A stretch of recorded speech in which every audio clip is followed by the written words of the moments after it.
다시 meet the backpacker 우리는 backpackers yeah we the backpacker 내가 묻은 신발이 바래져도 backpacker 우리는 backpackers 출발은 up like flipping up started from the bottom 싹 다 risk it all 거리 위로 날아발로. Di sebuah ruang rawat inap, seorang pasien bernama Pak Adul sedang dirawat karena tekanan darahnya yang cukup tinggi. Kondisi ini membuat Pak Adul merasa cemas, takut dan khawatir apakah ia bisa kembali sehat. Dua orang perawat hadir mendampingi, namun cara mereka berkomunikasi akan sangat mempengaruhi kondisi emosional pasien. Apakah komunikasi yang diberikan akan menenangkan atau justru membuat Pak Adul semakin tertekan?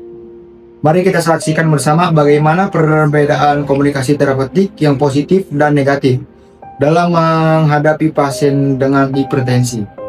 Perawat Afifah dan perawat Suci menghampiri Pak Adul yang sedang dia meratapi dirinya. Pak, saya tensi ya, Pak?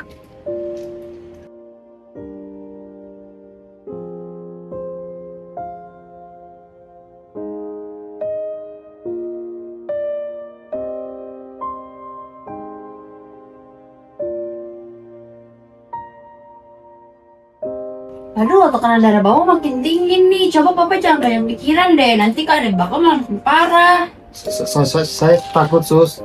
Takut dia sembuh lagi. Aduh, Bapak jangan terlalu dipikirin. Pantesan aja tekanan darah Bapak makin tinggi. Banyak kok pasien yang kayak begitu tapi cepat pulih karena dia tidak terlalu khawatir. Makanya Pak, jangan terlalu khawatir.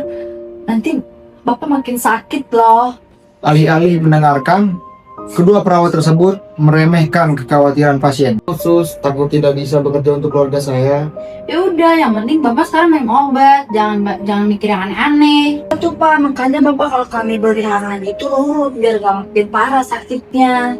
Bukannya menjelaskan lebih detail dan memberikan perhatian pada pasien, perawat Afifah dan perawat Suci hanya memberikan info seadanya tanpa menjelaskan dengan sabar dan jelas. Pokoknya Pak Adul hindari makanan asin, jangan capek, minum obat, jangan bandel ya Pak. Tapi Sus, apakah saya bisa sembuh seperti dulu lagi? Yang tergantung Pak, kalau Bapak masih bandel, nggak ngikutin arahan kami, ya terima risikonya sendiri. Karena komunikasi yang dingin dan tidak empatik, pasien merasa sendirian dengan ketakutannya. Yaudah Pak, kalau ada Bapak tekan bel aja. Yusus, kita masih punya kerjaan lain. Oke teman-teman, tadi adalah contoh komunikasi terapeutik yang tidak benar ya, di mana perawat terlalu terburu-buru, tidak empati, meremehkan perasaan pasien, dan tidak memberikan edukasi yang jelas. Akibatnya, pasien tidak merasa didukung, bahkan merasa semakin cemas. Komunikasi seperti ini harus dihindarkan dalam praktik keperawatan ya teman-teman. Terus gimana cara penggunaan diri dalam komunikasi terapeutik yang benar, Kak? Nah, buat teman-teman yang penasaran, kita lanjut ya videonya. Di sisi lain, ada dua perawat yang menghampiri Pak Adul dengan berusaha menghadirkan diri secara terapeutik. Selamat pagi Pak Adul, saya perawat Anissa dan ini teman saya Yuliana. Kami yang berdinas pada siang hari ini. Bagaimana kabar keadaannya Bapak hari ini? Sus, sebenarnya saya merasa takut. Tadi pagi ada suster yang bilang kalau tekanan darah saya semakin tinggi. Saya khawatir tidak bisa pulih. Wajar aja kalau Bapak merasa cemas. Karena masih banyak kok pasien yang mengalami hipertensi juga merasa kenal ya sama. Kenapa rasa takut yang Bapak alami saat ini adalah bentuk kepedulian Bapak terhadap kesehatan Bapak? Sebelumnya apa sih yang membuat Bapak merasa cemas? Saya takut nanti tidak bisa bekerja untuk keluarga saya. Saya kepala rumah tangga. Kami sangat mengerti dengan kekhawatiran yang Bapak rasakan.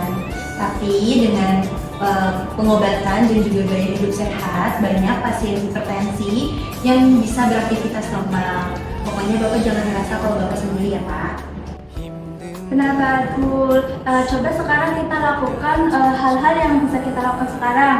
Misalnya minum obat, istirahat yang cukup, menjaga pola makan. Kami akan selalu mendampingi Bapak dalam hal ini. Jadi saya masih punya harapan untuk hidup normal kembali. Tentu saja Pak, dengan Bapak mengetahui kondisi Bapak sekarang, Bapak kita lebih cepat untuk mengetahui komplikasi yang ada. Dan pokoknya Bapak harus semangat, karena semangat Bapak itu sangat dibutuhkan dalam pengobatan. Kami ada di sini untuk Bapak. Setiap Bapak merasa cemas, jangan ragu untuk menghubungi kami. Terima kasih Sus, saya merasa lebih tenang. Sekarang setelah berbicara, apa yang saya rasakan? Cakapan diakhiri dengan rencana tindak lanjut. Pasien tidak hanya mendapat informasi, tetapi juga dukungan emosional. Sama Bapak, boleh ya nanti sore kami ajarkan teknik relaksasi agar Bapak merasa lebih nyaman? Itu boleh Sus. Baik Pak, mari kita jalani ini bersama. Kami yakin Bapak bisa melalui ini.